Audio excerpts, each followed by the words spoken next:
Hi friends, today we are going to learn basics of application data storage in Android application development. So basically in this lab I will be covering how the different type of storage options are available while you are going to develop your Android applications. So in this lecture I will give you a basic introduction about resources. Alright. So in the .apk file, as we know that we are using so many resources, just like Java classes, Android manifest.xml file, XML resources, as well as binary files that are placed in res folder. Alright. If you have started your developing about your Android application, then these files can be found in res. Inside the res folder we have so many categories. In just like drawable, we'll be also having a subfolder named drawable inside res folder, so that will contain resources regarding your images or any icons. Alright. And inside that we'll be having a layout subfolder. Inside that layout subfolder we'll be storing our different XML resource files. So this XML resource file can also be used for designing your screens, designing your strings, not like strings. It is also used to store the string resources. Right. So how to categorize these resources and how to store this into the application data, I will just introduce you regarding these different storage options available into the Android system. Now, as we know that if you have any requirement in your application that you want to store some files into your Android device, so how will you get access to those? How will you get access to the memory, and how will you again retry or edit those files? So here there is also one options available into the Android system, that if you want to keep your resources, external resources, just like any PDF file, any data SQLite database file, or any zip file, that you should keep into the asset folder. So if you are going to develop an Android application into the Eclipse IDE, so inside that file directory structure we'll be having one asset folder. Alright. So this asset folder is used to keep all these resource files. Alright. So just like so if you have as we know that an Android is using SQLite database. So if you have designing your application in such a way that you are going to deploy any database file to your Android devices when you are going to install that your developed application, so you should keep this SQLite database file in asset folder, as well as if you have any zip file that you want to keep to use while running your application, that you should keep into the asset folder. Alright, as well as any PDF file, as well as any MP3 or song file you want to keep you want to use regarding the running time of your application, that you can keep into the asset folder. Now we have kept these resources into the asset folder, right? The question is how we can get access to these assets. So one methods are available to get access to these assets resources. So here there is one as we know that in Java we will be using any file by using input and output stream. Alright. So as we store these all files into the asset folder of or by file directory structure, we will get access to these files by creating an input stream. Alright, so how to get an input stream of all these files? So the APIs are available to get access to these files. So in the first rectangular box I have specified input stream, my asset input equal to get application context dot get assets dot open, and when you specify the a file name as a parameter. So you will get access to this file, and you can now you have the input stream of this file, and you can create the output stream, and you can copy this file to your Android system data. Alright, so this will be covered when you are going to do some practical stuff onto our platform. So now what we are going to, when we are going to install this application, all those resource file will be contained into the asset folder of our file directory structure. But at the time of running your application, this file will be copied from the asset folder to the system data folder. Alright, so when you are going to install any application, so the one data folder will be created into the Android system, and those files will be copied to that Android system. And now when your application is in running mode, in running state, so application will store or get access to those files by that directory which has been created into the Android system data folder. Alright, so suppose you have SQLite database file. What will you do? You will copy this file from asset folder, and you will deploy this file to the system Android system data folder. Alright, so this at the runtime your application will only be using that runtime data. Alright, not a static data. Apart from there, we'll be having 4 type of storage options available into the Android system. The name of those storage options can be given as a shared preferences. Then we'll be having file internal storage, external storage, network storage. You can also have that option, or we'll be having a database option. Database option in the sense you are going to store any information which has been used in your application into the database. In Android, we will only using a SQLite database, so you need to create and you need to store whatever information you want to store into the database. That will be only in the form of SQLite. Alright, so I will just give a brief introduction about the shared preferences. So what is shared preferences?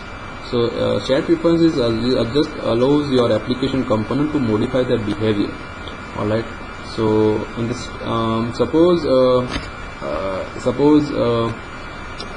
you want to store any string key value pair, alright, in your application. Just like suppose you have a requirement in your application, you want to display a welcome string to your user. So when you are going to install that application first time, so by default a developer has set some welcome string. Alright, now a user has option to change that welcome string. So and once a user change that welcome string, it will be there forever. Alright, so when you are launching that application again and again, that welcome string can't be changed. Alright, so what happened here, when you are going to access that string key value pair, so what happened, you need to store that changes whatever you have made to that welcome string permanently into the database. So that will be taken care by the shared preferences.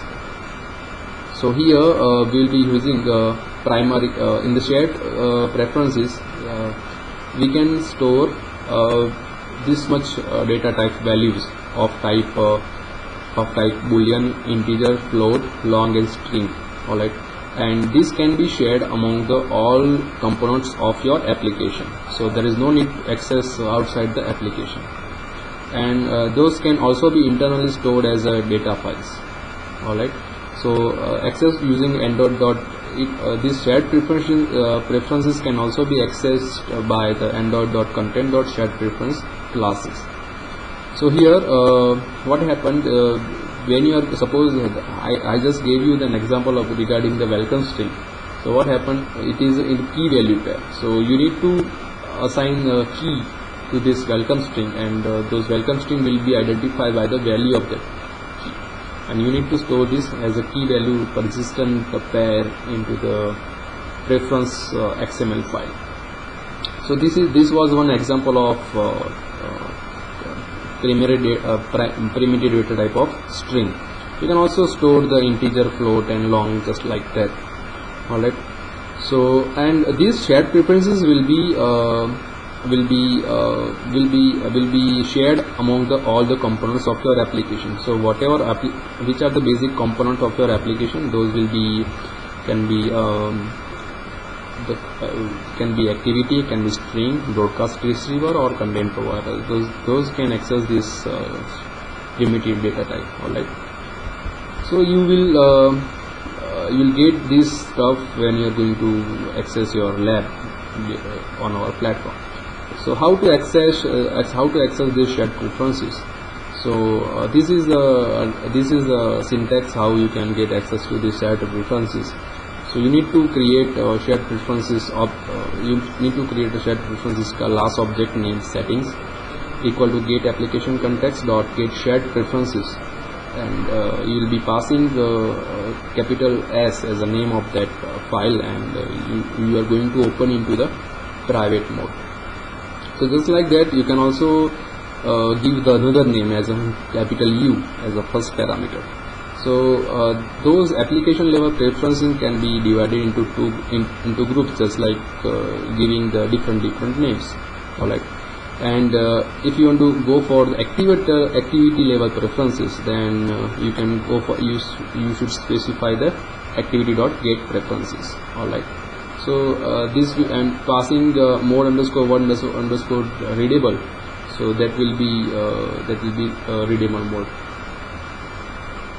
So these shared preferences will be shared among the different component of your applications, and those from any component implementation you can change the value of the key of inside the XML file of shared preferences. Alright. So this is just one type of storage option available into the Android. The second type of storage options available in the Android system is file storage. Alright.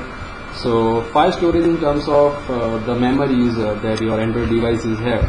So basically, if you are going to buy any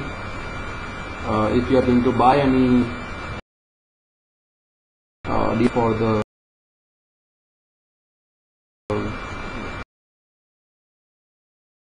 internal storage, and it is private to the application on Android devices. Alright. So if your Android device is capable of 3 GB of internal storage, it can't be extended, right? While external storage is used to give your Android device a capability to extend some threshold or extend some level. Alright. So if you have a card slot of around 32 GB of external storage, then you can insert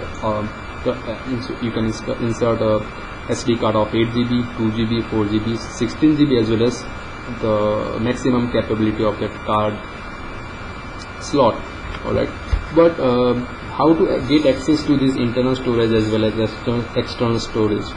So the APIs are available to how to get access to this internal storage as well as external storage.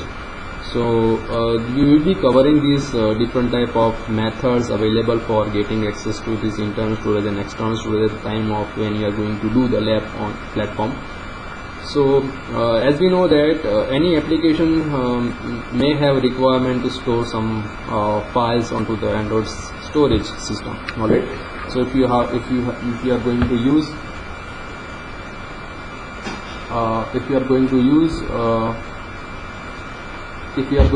any things that if you are going to use any images, suppose you are getting a snapshot of your if you are going to get the snapshot, and you are going to store that snapshot into the local storage, into the external storage. So how after getting a snapshot from the camera, how you are going to store that image to the external storage?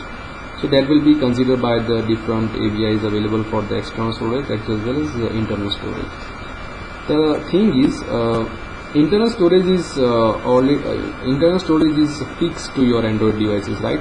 While the external storage may be available to your Android device or may not be available. Alright. So the problem with storing in external storage, you must check that that external storage is available or not. So in that case, what will happen that you first, before going to store anything to the external storage, you must check that external storage is available or not. So in that case, we'll be first checking the state of the external storage. So, and the external storage is accessible to all the components of the Android system by default. So it may not be available at all the times, as I told you. Alright. And when you are going to install any Android application to the Android devices, so whatever data usage has been that may be whatever data stored by your application to your Android system, that will be private to that particular application. So when you are going to uninstall that application, that will be automatically deleted, right? And whatever data, whatever files those has been created by your applications, that will not be accessible to the outside of that application. Alright, and so it is private to that application only. So those files which has been created by your application into the internal storage, those files will not be accessible to the outside of the application. Those will be private to your application only, and when it will be deleted when you are going to delete that application or you are going to uninstall that applications. So as I told you that external storage can be also available, it can also be present at any Android system or may not be. So before going to access to any external storage, we first need to check the state of that external storage. So how we can check the state of your external storage? So there are one method is available that if you want to get the state of the external storage, so you can get access to the environmental class, and that there will be a static method dot get external storage state. So this state will return the current present state of your external storage, right? So this will and after getting this state as a string data type, you can check that to the some constants, right? So if your external storage is mounted or media is mounted, so it will be so you need to take the actions appropriately when you find the state of your external storage. If it is read-only mode, then you can't write some data to your external storage. If it is not mounted, then you should give a notification message to your user. Alright, so this is how external storage, and this is how you must take care while accessing the external storage. Alright, so there is no any checking for getting access to the internal storage. So for internal storage and external storage, we will be using different type of APIs or methods. Yeah, the last